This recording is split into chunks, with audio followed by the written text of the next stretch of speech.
Hello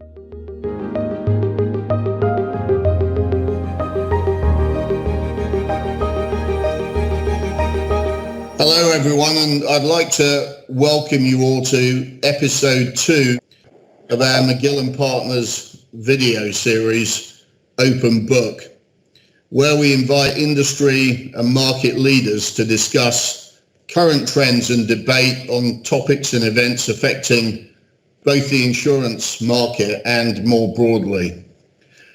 This week, I'm absolutely honoured and delighted to welcome Hank Greenberg, who is a man that really needs absolutely no introduction. Hank is the chairman of Starr Companies. Prior to his position at Starr, he was the chairman and CEO of AIG, a former Starr subsidiary which became the first fully licensed foreign insurance company in China. Under his nearly 40 years of leadership, AIG grew from an initial market value of $300 million to a $180 billion firm, becoming the largest insurance company in the world. Hank is considered one of the greatest business leaders in the world, and it just so happens that we're incredibly fortunate that he also works in the insurance industry. So it's a great honor for me to compare notes with my good friend Hank. Working from home has become a kind of a habit now for most companies, and they're finding things that they didn't know before. And I'm not sure they'll go back the way it was completely when this is over. There are many jobs that can be done from home, given technology that exists today and the loyalty of many people. You can cut down the space you're occupying in large, expensive buildings. And that's going to be reflected very shortly, I believe, in the industry. I went to England. I was there a year before the invasion, and I was training others besides having been trained myself. I spent a year doing that. I promoted very quickly. I became a sergeant when I was about 18 and a half years old, and moved up in rank throughout the war. I came back. I stayed in the reserves. I was commissioned in the reserves. I needed the money when I was going to school, which I did. I finished high school, college, and law school, and then the Korean War broke out. I was a company commander in Korea. That's different. I would tell you that's a different experience. You're responsible for other people's lives, and I had a policy. I wouldn't ask anyone to do anything that I wouldn't do. Ever. I did join Starr. My first job was to build an A&H department. And we did it very successfully. It became the largest international A&H business in the industry in a very short time. He owned a company in the United States called the American Home, which was an utter failure. As all small property casualty companies were, their expense ratio was much too high. The automobile business was terrible. They were one of many of the same. And he urged me to take the job of running it. He wasn't doing me a favor at the time. I said I would do it on condition that I do what I have to do. I don't want any second guessing. He said, okay, you have the authority to do it.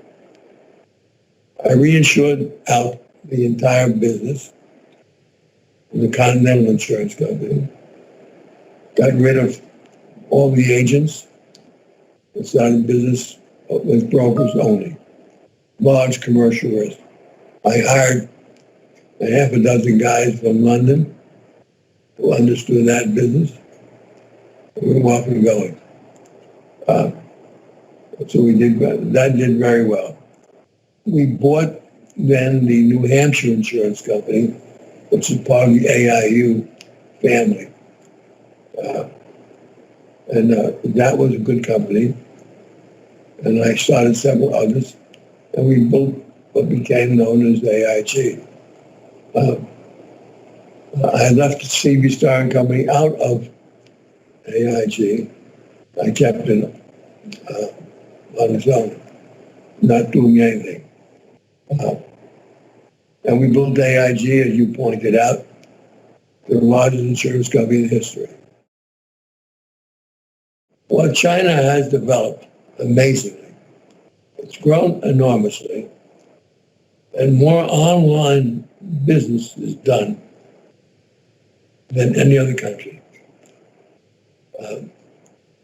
So if you're selling insurance, you can do it online. You don't have brokers or agents for that class of business. They can work with you, but so we're starting a new operation very shortly. I wish I could go to China right now, but I can't because of the illness. I have a lot of friends in China, and it's a two-way street. I've seen enormous change in China. Now, the problem going forward, obviously, is China's aspirations politically is to control a lot more than they currently do. China is now the second largest economy in the world, and it's come on very quickly when you think about it. And President Xi is he is determined to expand China in the areas that influenced 150 years ago. It's worth billions of dollars today. We built it by making contributions out of our business since we were privately held, and by investing wisely. And one of the things I found out, when students graduate from medical school, they have debt of about $100,000. So they're spending the first number of years to try and pay their debt off. So we put a plan in from the Starr Foundation this year to pay the tuition for medical school for all the students at Cornell. The students love us, obviously, and they can spend more time studying. They'll be better doctors when they come out. They don't have debt overhanging them. I'm glad we're able to do it. Well, Hank, you've been incredibly generous with your time today. I really appreciate comparing notes with you. I just wanted to thank you for your leadership, not only in the insurance industry, but on the world stage.